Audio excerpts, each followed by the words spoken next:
Fue el hecho más sobresaliente durante 2011. En algunos casos, millones ganaron las calles en contra de ajustes económicos. En otros, su potencia fue tan contundente que hizo caer dictaduras de décadas. Hoy, en DEF TV, el personaje del año es la protesta global. Hola, ¿qué tal? ¿Cómo les va? Bienvenidos a DEF TV. Muchas gracias por acompañarnos. Y como todos los años, en DEF elegimos el personaje del año. Y esta vez tiene que ver, como lo decíamos al comienzo, con la protesta. En distintas partes del mundo, con distintas consignas, con distintos actores, pero con el denominador común. Una sociedad civil enojada y pidiendo cambios. Vamos a ver el primer informe.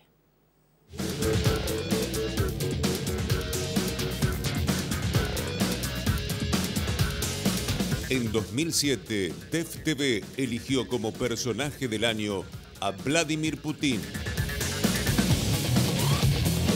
En 2008, todo el mundo puso sus ojos sobre el primer presidente negro de los Estados Unidos.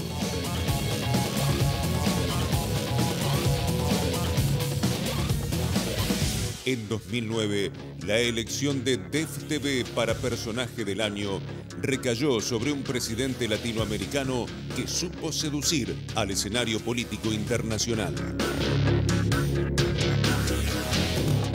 En 2010, conmocionó al planeta con una historia de supervivencia y esperanza.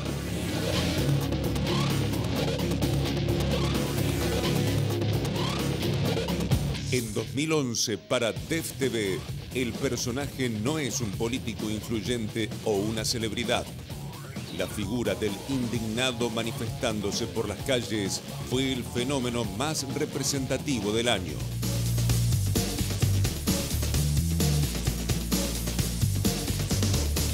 A los pocos días de comenzado 2011, un desesperado acto de protesta iba a desencadenar una revolución que se extendería por gran parte del mundo árabe. Un simple verdulero de Túnez decidía inmolarse como reclamo ante un gobierno que desoía las necesidades de su pueblo. La madre de Mohamed Bouazizi no puede estar más orgullosa de su difunto hijo. La protesta de este joven universitario que se quemó a lo bonzo después de que la policía tunecina le confiscara el carro de frutas y verduras con el que se ganaba la vida fue seguida por cientos de miles de jóvenes en su país. Era el inicio de la llamada primavera árabe. El reclamo fue retransmitido al mundo y lo que comenzó como una pequeña revuelta local se transformó en una ola de cambios históricos.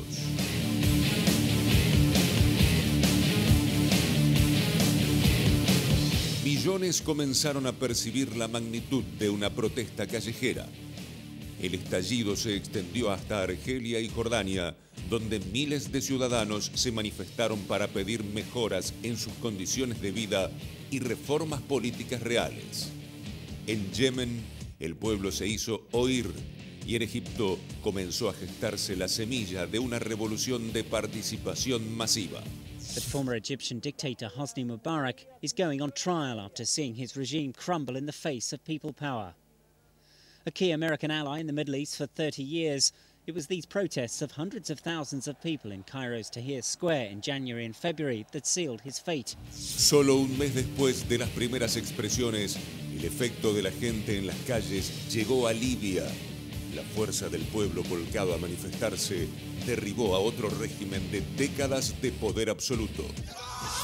Son sus últimos momentos de vida. Gaddafi agoniza antes de morir en brazos de sus captores. Gaddafi se escondía aquí, dentro de estos túneles, en Sirte, su ciudad natal. Llamó a su pueblo rata y la han encontrado escondido en tubos de agua. Para nosotros es un animal. Al parecer fue un testigo el que delató al coronel. El hombre que en los últimos meses ha armado a su pueblo pronunció sus últimas palabras: no me disparen. Llevaba 2 meses escondido, acompañado por sus hombres más fieles y 2 de sus hijos. Uno ha muerto, el otro, Saif al-Islam, su mano derecha, ha sido capturado. El año 2011 estuvo signado por las protestas. Pueblos de todo el mundo comprendieron el poder de la manifestación masiva. Bueno, para analizar el tema nos acompañan dos miembros de la casa, Tomás Bulat y Luis Rosales. ¿Cómo les va? ¿Qué tal? Bien. ¿Todo bien? Bueno, y les voy a pedir a ambos, bueno, por un lado la perspectiva económica y política, ¿no? Porque son dos ingredientes importantes para analizar este personaje del año, que es toda una gimnasia para la producción de DEF, ¿no? Porque lo elegimos antes de saber, por ejemplo, cuál va a elegir la revista Time, y en este caso, bueno, han coincidido este Nos copiaron. año. Nos copiaron, Nos copiaron, obvio. Bueno, que siempre, bueno, dentro de las pautas que se establecen para la designación no tienen que ver con valoraciones positivas ni negativas, sino con, bueno, la trascendencia que ha tenido el personaje, claro. El protagonismo, ¿no? Antes que nada, ¿coinciden ustedes con la elección de este personaje del año y por qué? A ver, yo creo que sí. Digamos, ¿por qué? Porque hace tiempo que no había movilizaciones en varios lugares con resultados políticos muy interesantes en lo que tiene que ver con la primavera árabe. Después vamos a hablar un poco más de lo que está pasando en Europa, que es otra cosa. Pero me parece que la gente movilizada y en las calles cambiando regímenes es evidentemente un tema que es muy importante. O sea, lo estás viendo a nivel mundial con diferentes culturas y diferentes situaciones. Obviamente no es universal, digo, no pasa en todos los países. Pero me parece que realmente los protestantes se han ganado su espacio criticando lo que está sucediendo, que es efectivamente a nivel mundial también una de las crisis más fuertes después de la década del 30. Entonces hay un contexto de una crisis muy importante. A mí me parece que, sumado, ese es tal vez el disparador, lo que dice Tomás, el hecho de que hay malestar. Tiene que haber malestar para que uno quiera protestar. Si hay bonanza, no tenés necesidad de protestar en general.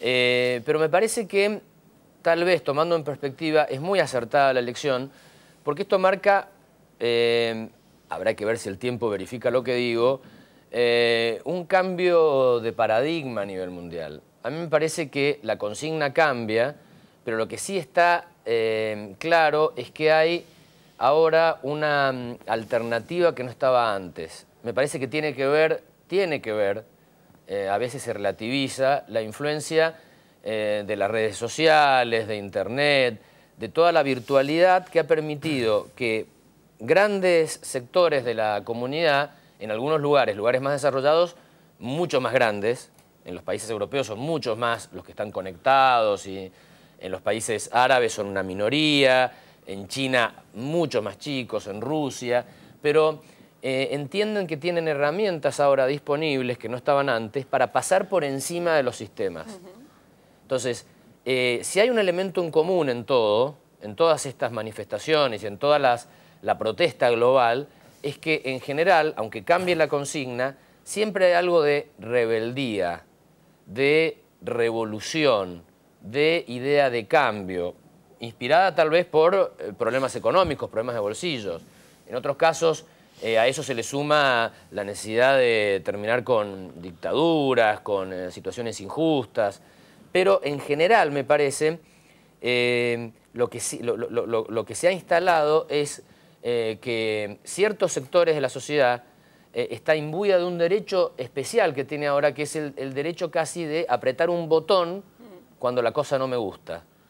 Y ese botón se acciona por fuera de los mecanismos que antes había establecidos en formas tradicionales en las democracias y no había establecidos en los otros regímenes, como para poder protestar, quejarse, oponerse. Tomás, y bueno, hablamos de la protesta, ¿no? Y sentimos un poco también como que estamos metiendo en una misma bolsa cosas que tienen matices muy diferentes, ¿no? Que son, me parece que importante de destacar desde el punto de vista económico, cuáles son las diferencias y similitudes entre lo que hizo estallar las protestas en el mundo árabe y, bueno, después lo abordaremos más en profundidad en Europa, ¿no? El mundo árabe en general, la economía estaban creciendo, que eso es lo interesante. Lo que pasa es que en un problema muy grave fue el tema del aumento en general de las commodities y básicamente los alimentos. Es decir, ¿qué pasa? China e India vienen creciendo a tasas espectaculares y son grandes demandantes de alimentos. Los otros demandantes de alimentos, que crecían sus economías, pero no tanto como son buena parte de los países justamente de África del Norte, en realidad son grandes demandantes de alimentos, casi no producen para su población. Entonces, ¿qué pasa? Tampoco tiene el crecimiento ni la capacidad de demanda de China y de India. O sea, crecían 3-4%, un poquito mejor, pero entonces China e India lo que hicieron fue elevar el precio de todos los alimentos. Entonces, estas economías no estaban mal, Pero los precios de alimentos empezaron a subir, digo, en la parte de África del Norte, 18% en un año. 14% en un año. Estoy hablando con inflaciones, porque en Argentina nos acostumbramos, digo, pero en inflaciones de 4, 5, 6%, te duplicaba el alimento. Entonces, ¿qué pasa? En poblaciones que tienen PBI per cápita bajo, el impacto sobre la suba de los alimentos es muy grande. En un contexto de que ya te estás cansando un poco de los regímenes que estás teniendo. O sea, hay varias cosas, como bien dice él. Lo que yo ahí diciendo un poco con Luis es el tema de también la cuestión tecnológica y esta cuestión de toca un botón, porque digo, la tecnología te puede ayudar en algo, pero la base por la cual cambiás, digo, los gobiernos que han cambiado, cuando se fueron las monarquías y todo lo demás, hay una buena parte de protesta que tiene que ver con la insatisfacción económica, con la insatisfacción de la falta de libertad de opinión, o sea, de restricción de tus libertades. Que exista Twitter, que exista Facebook, quizás te da una herramienta más para conectarnos un poquito más y hacerlo un poquito más rápido, pero estando las bases, yo creo que los cambios venían exactamente lo mismo. O sea, no creo que la herramienta, creo que se le dio a Twitter, a Facebook, un rol demasiado más importante, como que, bueno, gracias a esta herramienta se pudo hacer la primavera árabe. No, te la facilita. Si no hubiera estado esto, me parece que pasaba, quizás demoraba un poquito más, pero iba a pasar igual. Bueno, el 2001 de la Argentina con Twitter y Facebook hubiera sido tal vez más masivo. Claro. Tal vez con más jóvenes. Fue muy masivo.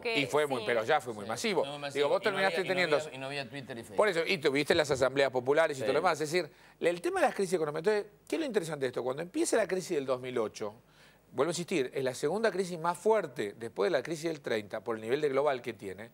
Lo normal es esperar algunas reacciones. Pero bueno, siguiendo la explicación tuya, Tomás, podríamos explicar la Revolución Francesa porque aumentó el precio del pan. Y sí. Bueno, ¿fue parte o no fue parte de los disparadores? Ahora, las consecuencias políticas que tuvieron ese aumento del precio del pan que dictaron, no sé, la economía de los Borbones de 1789 fueron impresionantes. Entonces, tal vez el aumento del precio de las commodities del 2011 es el disparador de un cambio de paradigma impresionante. Vamos a ir separando por partes porque hay distintos aspectos. Una de las preguntas que quería hacerte, Tomás, en esto de las diferencias y similitudes del aspecto económico, ¿no?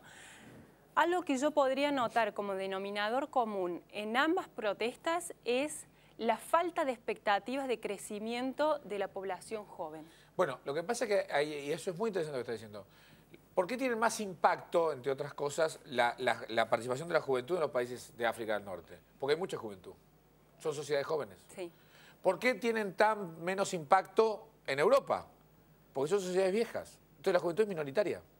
Entonces, cuando vos vas viendo esto, vos decís, bueno, acá cuando la juventud realmente se moviliza, y se moviliza una parte importante de la sociedad.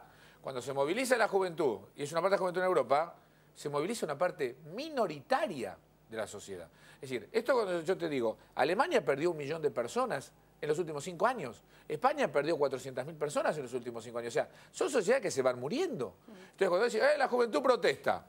Pero, a ver, sos minoría. Por eso te gana el PP como te arrasa con los indignados.